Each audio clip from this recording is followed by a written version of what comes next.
Hello my friends, आप सुन रहे हैं हमारी कहानी डोमिनेटिंग लव एपिसोड 45। कहानी का टाइटल है द कैंगरू और रुद्राक्ष की बदमाशियाँ। तो चलिए कहानी को आगे बढ़ाते हैं। रुद्राक्ष रिदम को किस करते करते रिदम के ऊपर ही सो गया। रुद्राक्ष की गर्म सांसें रिदम की गर्दन से टकराई तो वो सिहर उठी। रिदम ने रुद्राक्ष के बालों में हाथ फेरा तो उसने कोई रिस्पॉन्स नहीं किया। रिदम ने गुस्से में कहा, ये रुद्राक्ष ने मुझे आलू की बोरी समझा है क्या, जो मेरे ऊपर ही सो गए। कैसे दबा दिया है यार मुझे, मुझ जैसी प्यारी सी छोटी सी नाजुक सी लड़की को अपने नीचे। आज मुझे ये चिपटा करके ही रहेंगे लगता है। ये बोलकर वो रुद्राक्ष को अपने ऊपर से हटाने लगी, पर रुद्राक्ष के सामने रिदम तो अभी भी बच्ची ही थी, वो उसे हिला तक नहीं पाई। रुद्राक्ष रिदम के ऊपर लिपटा हुआ था। उसने अभी तक अपना चेहरा उसकी गर्दन में छुपा रखा था, जिससे रिदम को बहुत ही अनकंफर्टेबल फील हो रहा था, या कह सकते हैं कुछ ऐसा जिससे उसे गुदगुदी सी लग रही थी। रिदम रुद्राक्ष के बाल खींचने लगती है, पर रुद्राक्ष का था कि उठने का नाम ही नहीं ले रहा था।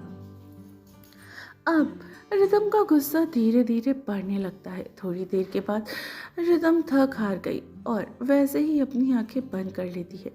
लंबी लंबी सांसें लेने लगती है और कब वह नींद की आगोश में चली गई उसे पता ही नहीं चला। रुद्राक्ष के चेहरे पर एक तिरछी स्माइल आ जाती है। वो तो कब से रिदम की हरकतों को ही देख रहा था। वो रिदम के ऊपर से उठ गया और उसके होठों को चूमते हुए कहता है, good night my little princess. तो फिर उससे लिपट कर और कस के पकड़ कर उसे सो गया। दूसरी तरफ रावी आराम से अपने बेड पर पैर फैलाकर सो रही थी। उसका आधा शरीर आसमान में तो आधा पाताल में, मेरा मतलब आधा बेड पर तो पाँव जमीन पर था। तभी उसे किसी के कूदने की आवाज आने लगी। रावी अपने कान को अपने हाथों से मलने लगी तो उसे वापस किसी के सामान के पटकने की आवाज आई। वो नींद में ही कुमकुमाने लगी। उसने नींद में ही चिल्लाना शुरू कर दिया, कौन है बे कंगारू, यहाँ अपने बच्चे को लेके कूद रहा है, जाओ जाओ जंगल में जाओ, यहाँ मत कूदो कंगारू जी, ये बैड मैनर्स हैं। ओ जाओ यार, अपनी मम्मी के कोई संस्कार नहीं दिए क्या मैंने, जाओ मुझे परेशान नहीं करो। क्या किसी के घर में कूदना चाहिए? तभी अचानक वो बड़बड़ाते हुए उठकर बैठ गई। जब उसे लगा ये सब असली में उसके साथ हो रहा है तो उसने चारों तरफ देखा तो उसे खिड़की के पास एक आदमी की परछाई दिखी। वो घबरा गई। उसने अपने आसपास जल्दी से देखा तो वहाँ उससे मॉस्किटो स्प्रे था। उसने तुरंत उसे उठा लिया और धीरे धीरे उस आदमी की तरफ बढ़ने लगी, पर वो जैसे ही उस पर स्प्रे करने वाली थी उस आदमी ने तुरंत अपने पास उसे खींच लिया। रावी डर गई। उसने जैसे ही चिल्लाने के लिए मुंह खोला उस आदमी ने तुरंत अपने होंठ उसके होंठों पर रख दिए, जिससे उसकी आवाज़ उसके अंदर ही दब गई। रावी ने उसे धक्का दिया और धीरे से सारी लाइट्स ऑन कर दी, पर उसने जैसे ही उस आदमी का चेहरा देखा वो बिल्कुल हैरान हो गई।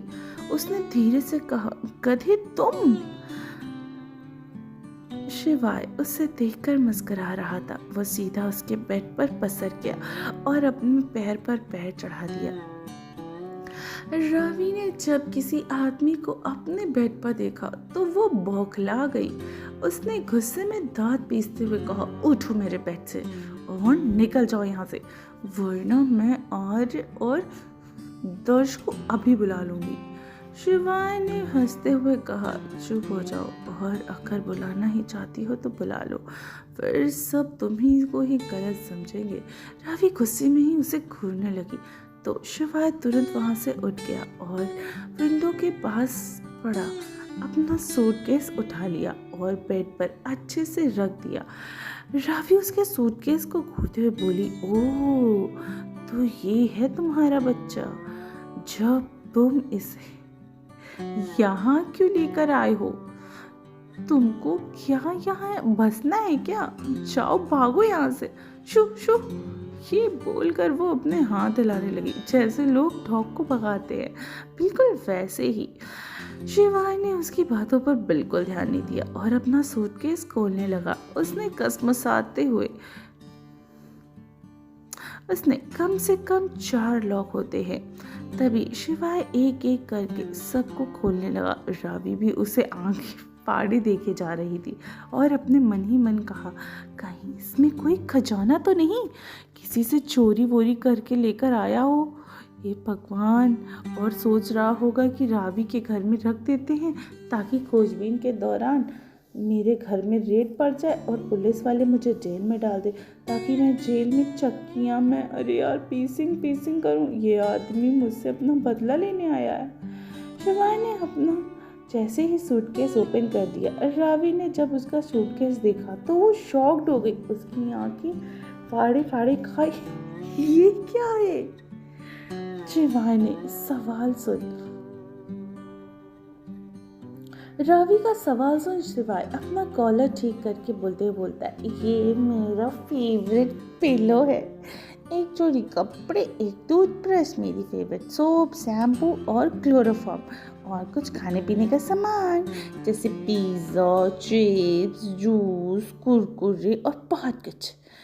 रावी तो कुछ समझ नहीं आ रहा था। वो अपना सिर खुजाने लगी और उससे अपनी आंखें दिखाते हुए कहती है, ये सब किस लिए और क्यों लाए हो तुम? यहाँ पिकनिक मनाने आए हो क्या?